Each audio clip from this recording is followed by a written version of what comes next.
సెజ్ల పేరుతో జరుగుతున్న భూ దోపిడీని నిరోధిస్తామని ఆపర్చునిటీ జోన్లు ఏర్పరిచి యువతకి ఉపాధి అవకాశాలు కల్పిస్తామని జనసేన అధ్యక్షుడు పవన్ కళ్యాణ్ హామీ ఇచ్చారు. గుంటూరు జిల్లా నరసరావుపేటలో జరిగిన ప్రజా పోరాట యాత్ర బహిరంగ సభలో పవన్ పాల్గొన్నారు.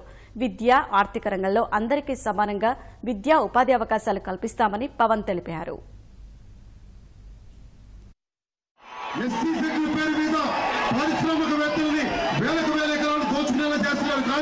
ఆపర్చునిటీ జోన్స్ తీసుకొచ్చి వేలకు వేల ఎకరాలని ఇంతమంది యువతి యువకులకు ఉపాధి అవకాశం కల్పించి యువ పారిశ్రామికవేత్తలు తీర్చిదిద్దేలా కంకణ కట్టుకుంటారు. అది మన పల్నాడు ప్రాంతం నుంచే ఆర్థికంగా, రాజకీయంగా అందరికీ సమాన అవకాశం జనసేన ప్రభుత్వం ద్వారా నేను మీకు తీసుకొస్తానని మాటిస్తున్నాను. విద్య కానీ, వైద్యం కానీ ఉచితంగా ఉండాలి. ప్రతి కుటుంబానికి 10 లక్షల ఆరోగ్య బీమాను అప్లై చేస్తాం. ప్రతి ఒక్కరు తీసుకొస్తారు.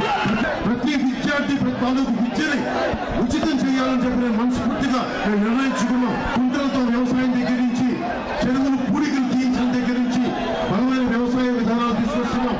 నేను ఒకే ఒకరి పక్షం, మన తెలుగు ప్రజల పక్షం, మీ పక్షం. అంతేగాని నమస్కారం పెట్టారంటే అమ్ముడైపోయారని కాదు, లొంగిపోయారని కాదు. పైకి చెప్పడం చేస్తున్నాం.